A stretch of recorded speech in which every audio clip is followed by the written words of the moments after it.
0 2 अलग अलग आंसर आ रहे हैं, चेक करो ठीक से, सभी लोग हाँ सर। सॉल्व करेंगे।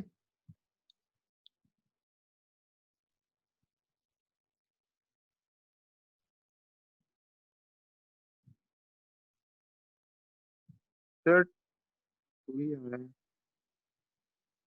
कितने आ रहे?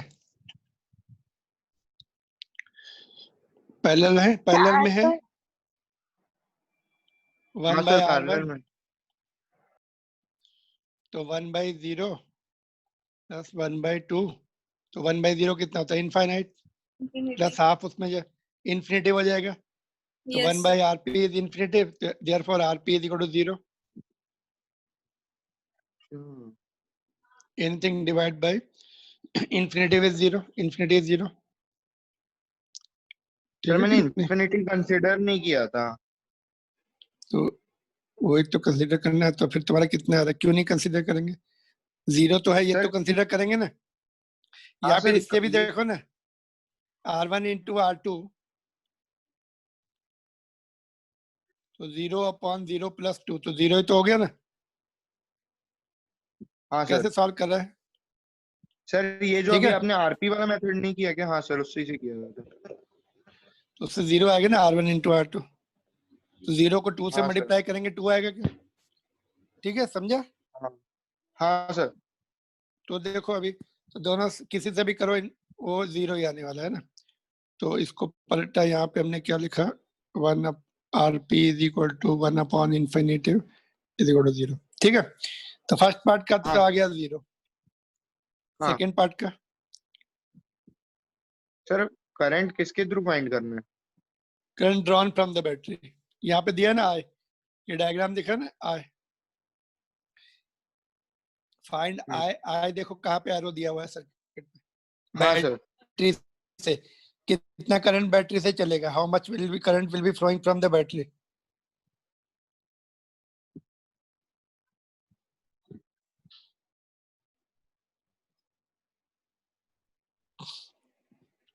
तो नेट रेजिस्टेंस तो ऊपर वाले का तो 0 आ गया, लेकिन इधर बैटरी के साइड में भी है ना कुछ, वो तो रहेगा।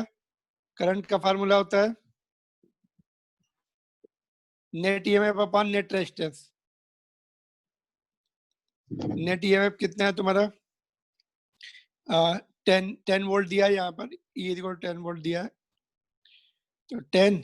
नेट एक्सटर्नल तो 0 है, बट इंटरनल है वो 2 ओम इंटरनल दिया है, बैटरी के पास है, या जो भी है वो तो है ही, वो तो लेना ही पड़ेगा ना। हाँ सर। 0 कहाँ, 2 है ना, बैटरी के पास नहीं दिख रहा तुम्हें? ओके, ऐसे लिखते हैं, चलो ये जो है बैटरी के पास वाला it has to be internal resistance, या फिर वो भी एक्सटर्नल है तो कोई प्रॉब्लम नहीं है, तो हम ऐसे लिखते हैं R net into small R net, battery एक ही है तो इसलिए, तो नेट तो 0 आ गया ऊपर, 0 प्लस 2, तो ये 5 एम्पियर करंट, तो बैटरी से 5 एम्पियर करंट जाएगा, चलेगा इनफैक्ट। तो अभी मेरा क्वेश्चन ये है,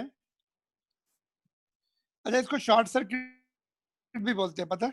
ये जो है ना शॉर्ट सर्किट हो गया, मतलब 2 ओम रेजिस्टेंस वाला शॉर्ट सर्किटेड हो गया, 2 ohm resistance has been short circuited, है ना। अगर तुम कोई वायर ले लो, बैटरी के दोनों टर्मिनल को टच कर दो, तो वो बैटरी शॉर्ट सर्किट हो जाती है ना। उसको एक्सटर्नल रेजिस्टेंस तो है नहीं कुछ भी, तो उसमें हैवी करंट फ्लो होता है।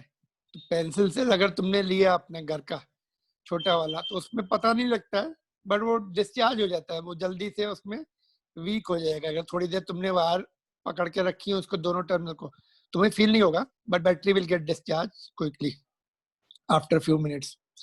बट अगर तुमने कार की बैटरी में टच किया दोनों टर्मिनल को, एक वायर ले ली और टच किया दोनों टर्मिनल को, तो वहां से स्पार्किंग होती है और वो हीटअप भी हो जाती। जो तुम वायर लोगे, सपोज घर में जो कॉपर वायर होती है इंसुलेटेड, वो पूरी हीटअप हो जाएगी। इंसुलेशन भी ज्यादा देर तक अगर तुमने टर्मिनल को लगा के रखा उसके वायर्स के टच, तो मेल्ट भी होने लगती है, वो हाथ भी जल सकता है तुम्हारा। थोड़ा सा टच किया, हटा लिया, तो वो स्पार्किंग होती है, क्योंकि उसमें वोल्टेज भी 12 है और ज्यादा देर तक कांस्टेंट करंट सप्लाइंग कैपेसिटी है। तो कभी कभी टेक्नीशियन भी चेक करते हैं, कभी तुम जाते ना उनको बैटरी चेक करना है तो वायर लेके एक टर्मिनल को होल्ड करके रखते, दूसरे को टच करके स्लाइड करके हटा लेते, तो उससे पता लग जाता है उसमें कितनी स्पार्किंग हो रही, कितनी बैटरी चार्ज है या अनचार्ज है। तो शॉर्ट सर्किट करने से हैवी करंट फ्लो होता है। ऑफ कोर्स इनमें इंटरनेशनल था तो उसने इंटरनेशनल अगर कम हुआ तो और ज्यादा करंट फ्लो होगा, सपोज 0.5 ओम इंटरनेशनल से तो और ज्यादा करंट फ्लो होगा। Got it? क्लियर? ये ओवरलोडिंग पॉइंट क्लियर आता है, है? क्या ओवरलोडिंग चीज के बोलो? कितना आता है? ओवरलोडिंग में कितना होता है? ओवरलोडिंग में क्या होता है कि घर में जो सप्लाई होती है ना, उसमें हम लोग बहुत सारे डिवाइसेस एक साथ ऑन कर देते हैं और सब पैरेलल होते हैं, सब अपने अपने करंट ड्रॉ करते हैं, है ना? पैरेलल सर्किट में सपोज ये तुम्हारी बैटरी हो गई, एक रेजिस्टेंस यहाँ लगाया, एक सपोज हमने यहाँ पे एक बल्ब लगा दिया, यहाँ पे फैन लगा दिया, यहाँ पे एसी लगा दिया, सबके अपने अपने रेजिस्टेंस होते हैं, यहाँ पे गीजर लगा दिया, सब अपना अपना करंट ड्रॉ करेंगे। 220 वोल्ट डोमेस्टिक सप्लाई 220 वोल्ट होती है। एसी होती हो, एसी का ऐसे आता है, एसी वेव होती हो, और डीसी हम ऐसे रिप्रेजेंट करते हैं। तो यहाँ पे मैंने सिंबल चेंज कर दिया, तो सब अपने अपने करंट ड्रा करेंगे। सब यहाँ पे फ्यूज लगा हुआ है, फ्यूज में से जब बहुत हैवी करंट जाता है तो फ्यूज मेल्ट हो जाता है ना? यहाँ सपोज ये I1 ड्रा कर रहा है, ये I2 ड्रा कर रहा है, ये I3, ये I4, तो टोटल करंट कितना होगा? I1 plus I2 plus I3 plus I4 and so on. सब एक साथ ऑन कर दिए तो बहुत ज्यादा लोड हो जाता है सर्किट के ऊपर, तो ओवरलोडिंग बोल सकते हो उसको। विंड समर में पर्टिकुलरली होता है, एसी सब चालू होते हैं, फिर कूलर भी चालू होते हैं, है ना? फिर बाकी नॉर्मल तो चालू रहते, लाइट, टीवी, फ्रिज वगैरह। ऊपर से ईडिंग बोलते हैं। तो जो तुम्हारा ट्रांसफार्मर होता है कभी कभी वो शॉर्ट सर्किट हो जाता है, उसकी वायर्स इतनी गर्म हो जाती है, मेल्ट होके वो लाइव वायर न्यूट्रल वायर के कांटेक्ट में आ जाती है, और फिर वो ब्लास्ट होता है, फिर उसका पूरी वायरिंग चेंज दूसरी लगानी पड़ती है उसमें, या फिर उसका उसमें भी सेफ्टी स्विचेस रहते हैं, फिर उसको रेक्टिफाई करना पड़ता है। समझ में? अभी मेरा क्वेश्चन ये है इसमें कि जो करंट 5 एम्पियर यहाँ पे आ गया, सॉरी 5 एम्पियर यहाँ पे आ गया, तो किस में से 0 ओम वाले पाथ में से कितना जाएगा, 2 ओम के पाथ से कितना जाएगा? सर दोनों में से 5 एम्पियर ही जाएगा। दोनों में से 5 तो 10 हो जाएगा। फिर वो 5 ऊपर से गया, नीचे से भी 5, आगे जाके 10 एम्पियर बन जाएगा वो तो, जो आई नो के प्लस 5 है तो वो डिवाइड होगा ना, पैरेलल में डिवाइड होता है ना, पैरेलल में डिवाइड होता है ना। बोलो कैसे कैसे डिवाइड होगा?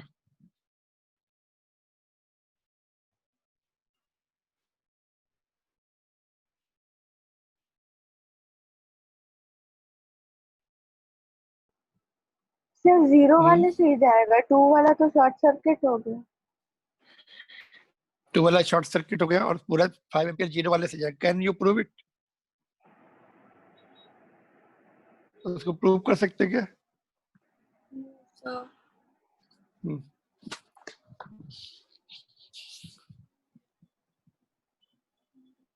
कुछ कनेक्शन में प्रॉब्लम है?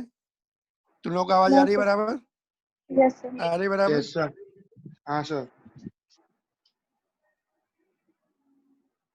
किसका डिस्कनेक्ट हुआ है? Bhupeshwar there, Naman is out, Naman and Bhushan दोनों निकल गए, और Bhushan you are there, Naman दोनों नहीं है। ओके, और किसका कनेक्शन गया है? और मेरे ख्याल से somebody else is missing। हाँ, तो देखो करंट हमने देखा इनवर्स 0 वाले में निकालना है, तो I1 विल बी, इसको R1 ले लो, इसको R2 ले लो, तो I inverse ratio of resistance में जाता है ना।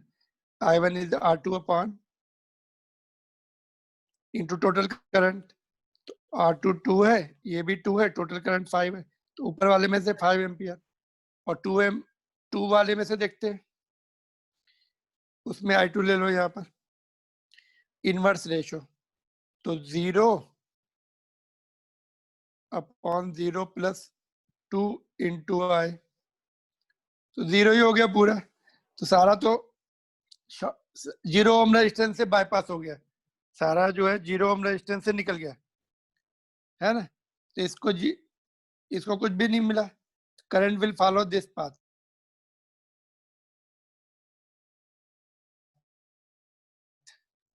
जीरो रेजिस्टेंस को पाथ को फॉलो करेगा वो।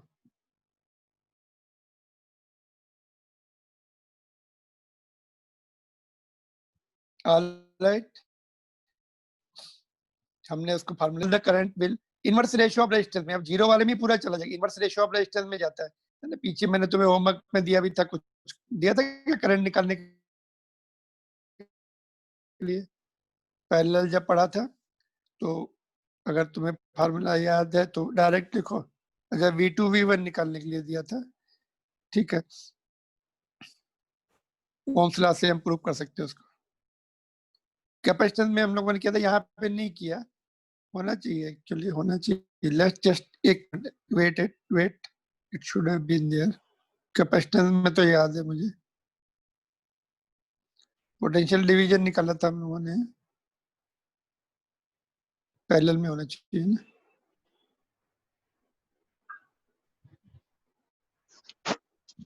एनीवे, ये तुम खुद ही प्रूव कर सकते हो। मेरा क्वेश्चन नेक्स्ट यही है कि जैसे कैपेसिटेंस में करके रखा है, ये हमें फार्मूला याद रहते तो अपना टाइम सेव होता है। देखो, ये मैं यहाँ लिख के दे देता हूँ तुम्हें, तो अपने आप ट्राई करना, नहीं होता तो जस्ट मिनट है। ये समझ में आ गया? इसमें कोई डाउट है? ये वाला फार्मूला कहाँ से आया वो बता देता हूँ मैं तुम्हें। यहाँ पे लिखते हैं, यहाँ पे जगह है, हाँ ठीक है। देखो, सपोज हमने R1 यहाँ ले लिया, R2 ये ले लिया, ये इनकमिंग करंट है, इसमें सपोज I1 गया, इसमें I2 गया, वापस फिर से I हो जाएगा। मेरा क्वेश्चन ये prove that I1 is equal to R2 upon R1 plus R2 into I, और दूसरे में I2 विल बी, I2 में R1 ऊपर आता है, बाकी सब सेम है। देखो, इसको बोलते हैं inverse ratio of current goes in inverse ratio of resistances. इसको दो तीन, देखो एक तो पूरा मेथड है, एक और शॉर्टकट मेथड तो मैं बता देता हूँ। देखो, नहीं ऐसे ही करना पड़ेगा। पहले क्या करना पड़ेगा इसके लिए? देखो, how to solve this question. पहले क्या करेंगे, नेट रेजिस्टेंस निकाल देंगे। नेट आर नेट कितना है, R1 प्लस R2 अपॉन, नहीं R1 R2 पैरेलल है ना, पैरेलल का शॉर्टकट फार्मूला क्या है, R1 R2 upon R1 plus R2, product of two plus divide by addition of two. R net आ गया, तो ओम्स लॉ, यहाँ तक का वोल्टेज निकाल लो, V is equal to total current into total resistance. हाँ, I into R, total current I approach कर रहा है, तो I लिख लिया, टोटल रेजिस्टेंस लिख लिया R1 into R2 upon R1 plus R2, ठीक है। अभी ये दोनों के क्रॉस वोल्टेज भी मिल गया हमें। ये वोल्टेज म्यूट कर लो, किसकी है, भूपेश जस्ट म्यूटेड। तो इसमें क्या करना है, अभी हमें पोटेंशियल मिल गया यहाँ का, ये बीच का पोटेंशियल मिल गया, दोनों को एक रेजिस्टेंस एज्यूम करके दोनों के क्रॉस बीच का पोटेंशियल निकाल लिया, है ना। बस अभी ऊपर वाले में करंट चाहिए, तो I1 is equal to V by R1। V तो दोनों के क्रॉस मिल गया हमें, नेट पोटेंशियल, नेट करंट से और नेट रेजिस्टेंस से, ओम्स लॉ से। तो V अपॉन R1, तो V तो ये है, नीचे R1 है, तो R1 गेट कैंसल। ये वाला देखो, यहाँ से जब वैल्यू पुट करेंगे ये कैंसिल हो जाएगा, तो बचेगा क्या अपना, I1 में R2 बच रहा है, बाकी तो एज इट इज है। ऐसे ही I2 में R1 ऊपर आ जाएगा, R2 नीचे कैंसिल हो जाएगा। तो इसको बोलते हैं इनवर्स रेशियो ऑफ। तो बट बोर्ड में डायरेक्ट यूज नहीं करते, बट हम अपने आंसर के लिए एटलीस्ट वी कैन। तो I1 में देखो इनवर्स रेशियो क्यों है, देखो यहाँ से I1 में R2 आ रहा है, ये दूसरी ब्रांच का रेजिस्टेंस लेना है, नीचे टोटल रेजिस्टेंस लेना है, टोटल करंट यहाँ पर लेना है। I2 में यहाँ पे R1 आ रहा है, नीचे टोटल रेजिस्टेंस, यहाँ पे I लेना है। ठीक है, ऑलराइट। Yes sir. तो जस्ट नोट करना है तो नोट कर लो, यहाँ पे मैं थोड़ा सा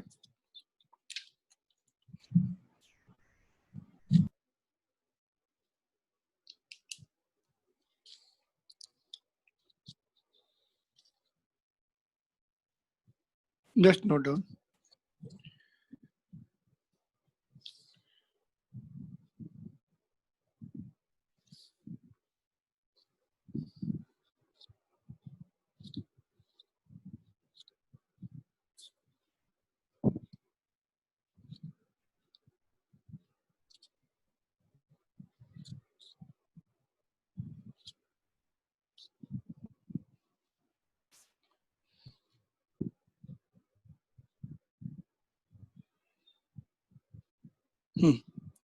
नोटेड। तो इसके बाद अभी हम लोग किरचॉफ लॉ पढ़ने वाले हैं। ठीक है, जस्ट इसको कंप्लीट कर लो। और क्या था इसमें? हाँ यही था बस इसके। जस्ट एक minute let me.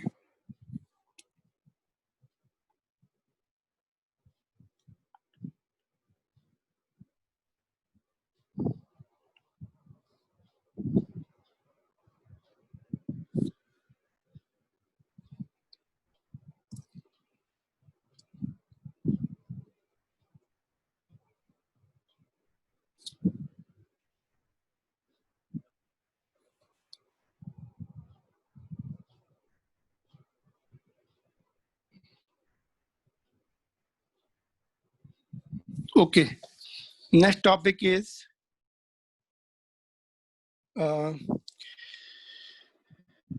Very important है। देखो किरचॉफ लॉ,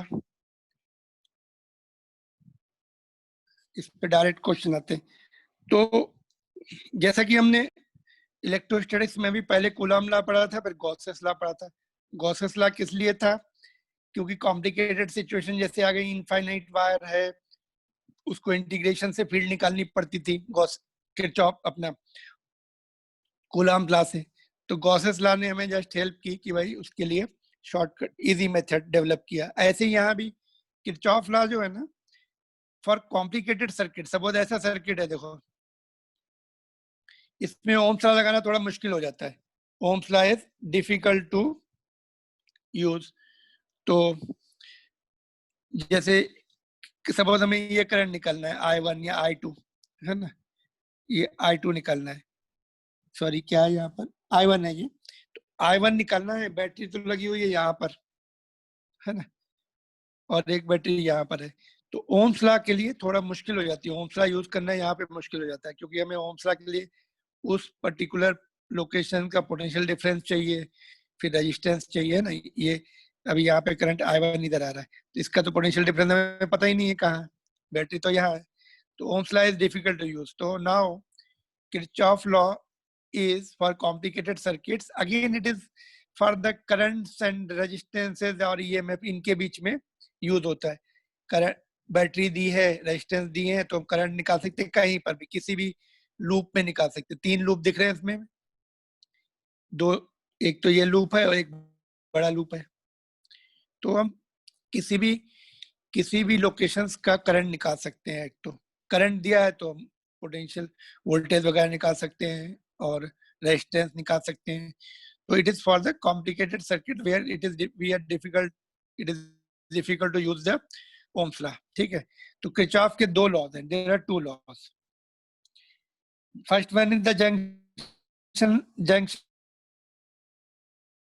जंक्शन रूल के अलावा इसके 2 नाम और हैं, we call it first law और current law, because it is about the current. ठीक है, and it is based on the conservation of charges.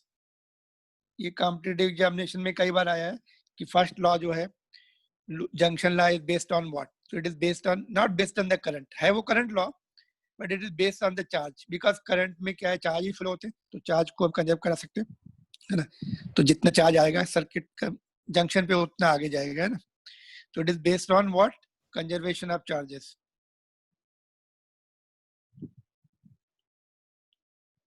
ठीक है, कंजर्वेशन ऑफ चार्जेस पर बेस्ड है। उसके बाद है क्या, ये सिंपल रूल है बिल्कुल। किसी जंक्शन पे, ये यहाँ पे देखो,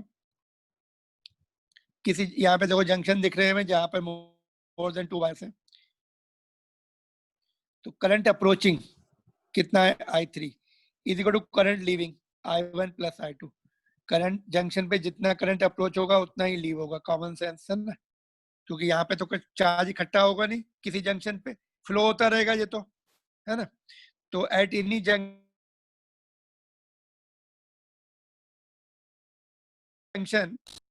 of the conducting wires, current approaching is equal to current leaving. So this is the first law. ठीक है, तो at any junction the sum of the currents entering is at the junction is equal to sum of the currents leaving the junction. तो यही मैंने यहाँ पे छोटा सा उसी का पार्ट बना दिया। देखो ये जंक्शन ए था उसी सर्किट का, current approaching is I3, current leavings are I1 and I2। तो करंट अप्रोचिंग का सम सिंगल ही करंट है, is equal to current leaving का सम I1 प्लस I2। ठीक है, तो this is the simple rule sir minus क्यों हुआ sir? I3 minus I1 minus I2 नहीं, I1 अगर हम इसको इधर ले आओ, I1 I2 को लेफ्ट साइड में ले आओ तो माइनस हो जाएंगे, इज इक्वल टू 0 भी लिख सकते हैं कुछ बुक्स में तुम, बट हम we are following NCERT book, है ना। हाँ, इसको चेंज कर लो, I1 I2 को लेफ्ट में ले आओ, इक्वल टू के लेफ्ट में ले आओ तो माइनस हो जाएंगे, तो वो मैंने हटा ही दिया, उसको कंफ्यूजन था। तो sum of the currents approaching the junction is equal to sum of the current leaving the junction.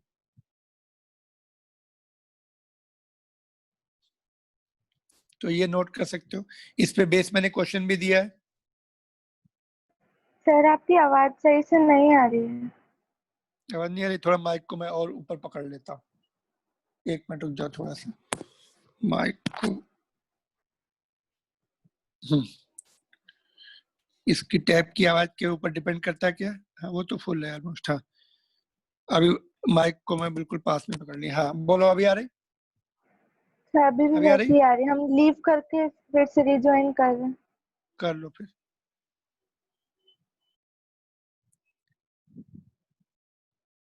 बाकी लोगों को, भूपेश आ रही तुम्हें आवाज proper? Yes sir.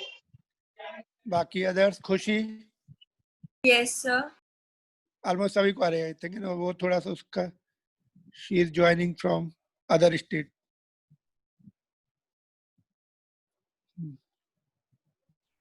Join Khushi? Yes sir.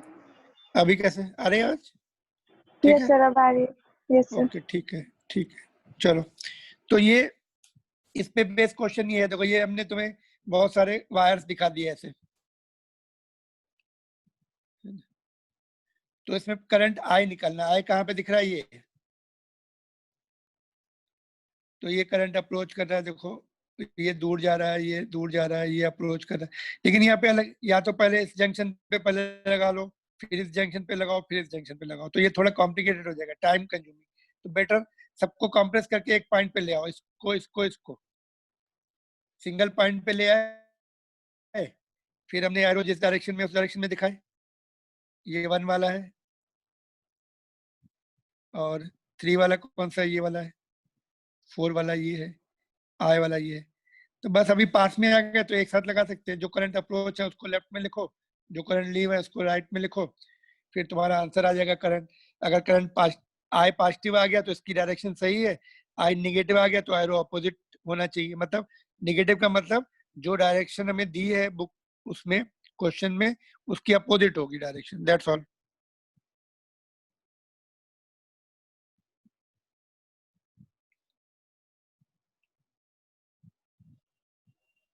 All right,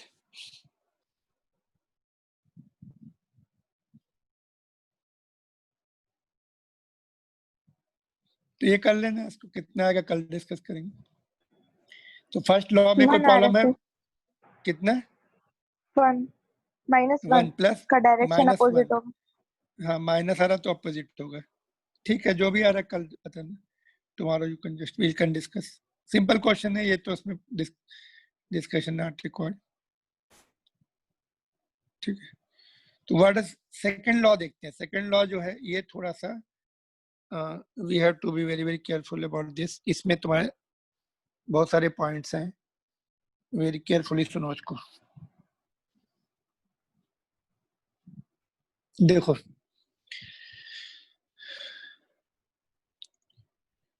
loop law, second one is the loop law, उसको हम लोग second law भी बोलते हैं या सेकंड रूल बोलते हैं। लूप रूल लिखा है एनसीईआरटी बुक में, बट वोल्टेज लॉ भी बोलते हैं। Based on conservation of energy, voltage में क्या आता है, W बाई क्यू आता है, work done per unit charge, तो वोल्टेज है। W है, W मीन्स एनर्जी हो गया, वर्क डन से एनर्जी रिलेटेड होती है। तो this is based on conservation of energy. Voltage को नहीं बोलते, कंजर्वेशन ऑफ वोल्टेज नहीं बोल सकते, एनर्जी को कंजर्वेशन बोल सकते हैं। वोल्टेज में एनर्जी आती है तो बेस्ड ऑन कंजर्वेशन। तो ये ऑब्जेक्टिव क्वेश्चन है, कॉम्पिटिटिव एग्जामिनेशन में कई बार आया है। First and second law is based on what, ठीक है, कंजर्वेशन ऑफ एनर्जी पर है। कभी कभी इसको तुम्हारी जो बुक्स होती है उसमें ऐसे बोलते हैं, KVL बोलते हैं, Kirchhoff voltage law, using KVL, Kirchhoff voltage law, है ना, पर्टिकुलरली गाइड्स में या कॉम्पिटिटिव एग्जामिनेशन में। तो ये हम सीखते हैं क्या है। तो देखो इसमें ये एनसीईआरटी बुक का ही डायग्राम बार बार मैं ले रहा हूँ, ये एक सॉलिड एग्जाम्पल है तुम्हारी टेक्स्ट बुक का। देखो ये loop, it is for the loop law है तो क्लोज लूप के लिए रहेगा, जैसे अपने गॉसेस ला क्लोज सरफेस के लिए, वैसे ये क्लोज लूप के लिए, ठीक है। तो क्लोज लूप में यहाँ से स्टार्ट करके इधर जाएंगे, यहाँ पे पोटेंशियल डिफरेंस प्रोड्यूस होगा करंट रेजिस्टेंस के क्रॉस, फिर आगे जाएंगे बैटरी क्रॉस करेंगे, यहाँ भी पोटेंशियल डिफरेंस होता है, फिर इस रेजिस्टेंस में, फिर रेजिस्टेंस में। तो जब वापस पॉइंट ए पर आ जाएंगे तो सेम पोटेंशियल पे आ गए, तो सेम पोटेंशियल पे आ गए तो total potential difference should be zero, no potential difference should be there in close loop containing the resistances and batteries and even capacitor। Capacitor के लिए भी रहता है बट एनसीईआरटी बुक में कैपेसिटर नहीं लिखा है, तो रेजिस्टेंस एंड ईएमएफ लिखा है, दोनों उतने पे हम फोकस करते हैं। In close loop containing the resistances and cells or batteries, algebraic sum of all the potential differences is equal to 0 because we come back to the same point closed loop में। Potential difference अगर suppose ए पर potential 10 volt है, घूम घूम के इधर से हम वापस ए पर पहुंच गए, तो यहाँ फिर से तो डिफरेंस कितना होगा, 10 माइनस 10 0, पोटेंशियल डिफरेंस 0 होना ही चाहिए, कॉमन सेंस, सेम पॉइंट पे वापस आ गए, है ना। तो that is what is the loop law. तो लेट अस सी क्या वर्डिंग है एनसीईआरटी बुक की। The algebraic sum of changes in potential around any closed loop involving registers and cells in the loop is 0। ठीक है, तो इसको simple language में लिख सकते हैं, ये नहीं कि हमेशा जो एनसीईआरटी बुक में तो हम तो सिंपल लिख सकते हैं, algebra in any closed loop algebraic sum of the potential difference across resistances and cells is 0। तो रेजिस्टेंस का हमने अलग लिख दिया, summation I into R plus summation of EMF, more than 2 battery होंगी तो सबका वो सब लेनी पड़ेंगी हमें, 1 से ज्यादा बैटरी हुई तो उनका भी सम करना पड़ेगा। नाउ ये IR और ये E है ना, तो इसमें से कुछ पॉजिटिव होंगे कुछ नेगेटिव होंगे, तभी तो सम 0 होगा, सारे तो पॉजिटिव हो नहीं सकते, all can not be positive together, तब राइट हैंड साइड में 0 आएगा ही नहीं।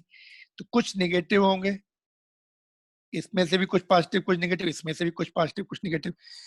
तो ये आइडेंटिफाई करना इंपॉर्टेंट है, कौन से पॉजिटिव होते हैं कौन से नेगेटिव होते हैं, राइट। तो ये तुम जो है वेरी क्रूशियल पॉइंट है।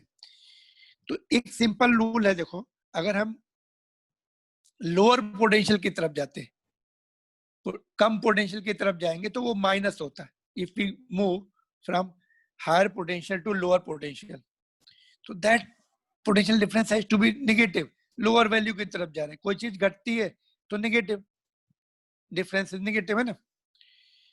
तो हाई पोटेंशियल से लो पोटेंशियल की तरफ जाते हैं तो उसको नेगेटिव लिखेंगे। अभी कैसे पता लगेगा हाई पोटेंशियल से लो पोटेंशियल की तरफ जा रहे हैं, तो करंट IR लिखने के लिए करंट की डायरेक्शन देखते हैं, IR पॉजिटिव होगा, product of current into resistance जो है दैट विल बी पॉजिटिव और नेगेटिव। कैसे पता लगेगा? जब सपोज हम करंट की डायरेक्शन में जा रहे हैं, है ना, इमेजिन करो वाटर फ्लो की तरफ जा रहे हो तुम, वाटर फ्लो, रिवर में वाटर फ्लो हो रहा है, तुम वाटर फ्लो की डायरेक्शन में जा रहे हैं, तो लोअर लेवल की तरफ जा रहे हैं, लोअर पोटेंशियल की तरफ जाते हो तुम, लोअर लेवल की तरफ जाते हैं। ऐसे जब करंट की डायरेक्शन में हम चलते हैं, लूप में तुम एंटी क्लॉकवाइज चल सकते हो, क्लॉकवाइज चल सकते हो। देखो, तो इसके लिए कोई रिस्ट्रिक्शन नहीं होता, whether you move start from, देखो start from any point, clockwise जाओ, है ना, और you start from same point और डिफरेंट पॉइंट, कहीं से भी स्टार्ट कर सकते हो। ए से स्टार्ट किया, यू गो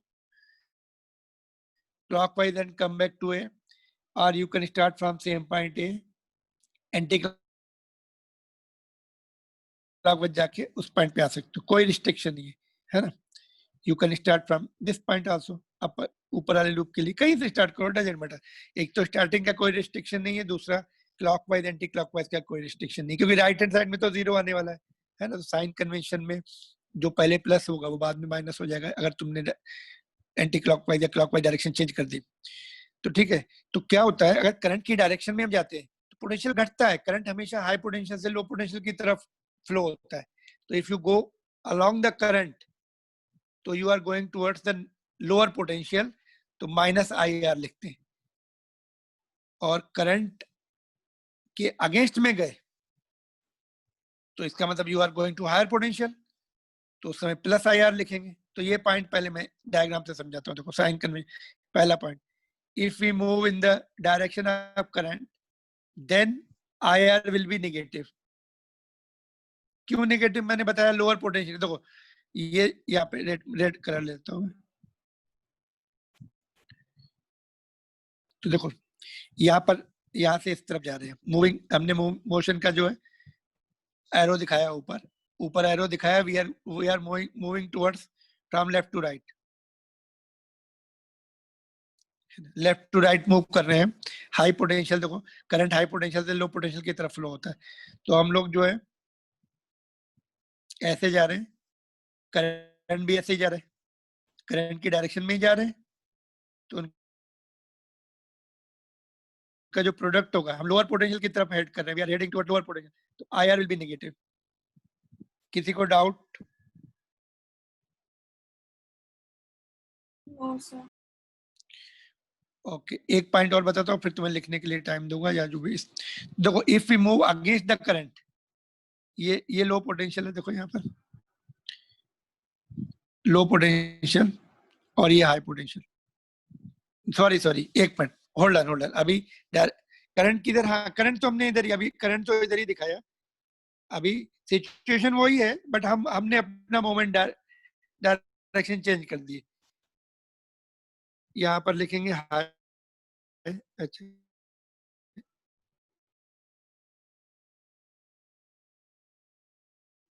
हाई पोटेंशियल,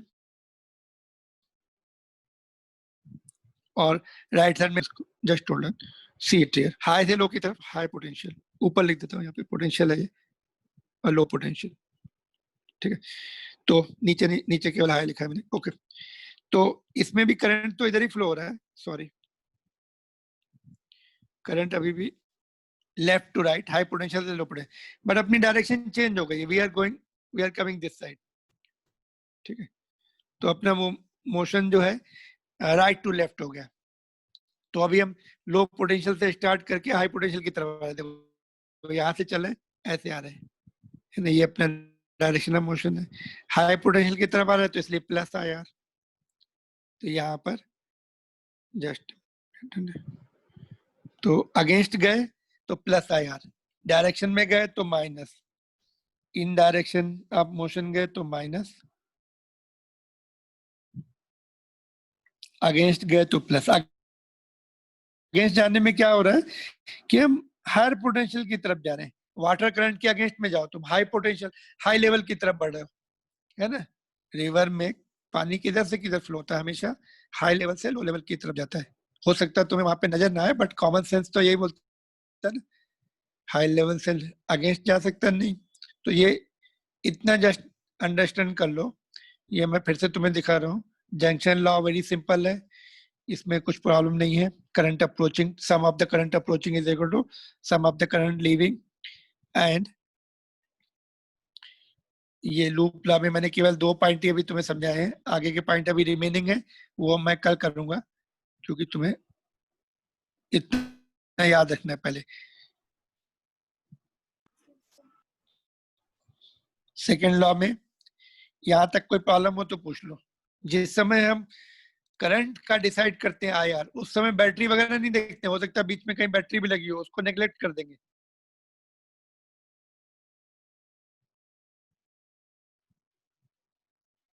ठीक है, तो सेकेंड लॉ क्या बोलता है, प्रोडक्ट ऑफ आईआर उनका सम प्लस ईएमएफ ऑफ बैटरी का सम प्लस कैपेसिटेंस में, कैपेसिटर में भी तो होता है ना पोटेंशियल डिफरेंस, कितना होता है कैपेसिटर में potential difference, V is equal to Q by C, C is equal to Q is equal to CV होता है, तो V is equal to Q by C, तो वहां वो भी लिखना पड़ता है अगर कैपेसिटर भी बीच में कनेक्ट कर दिया किसी ने, बट वो only for competition examination point of view, JEE and NEET के लिए, नॉट हियर। ठीक है, तो आईआर पॉजिटिव कब होगा, जब हम करंट के अगेंस्ट में आ रहे हैं, हम ऐसे चल रहे हैं, करंट ऐसे जा रहा है, करंट इज गोइंग टुवर्ड्स, नीचे वाले देखो, नीचे वाले में current is going towards right और we are moving against it. यहाँ पे देखो ऐसा सिचुएशन होगा, देखो यहाँ पर कब आएगा, सपोज हम ऐसे चल रहे हैं,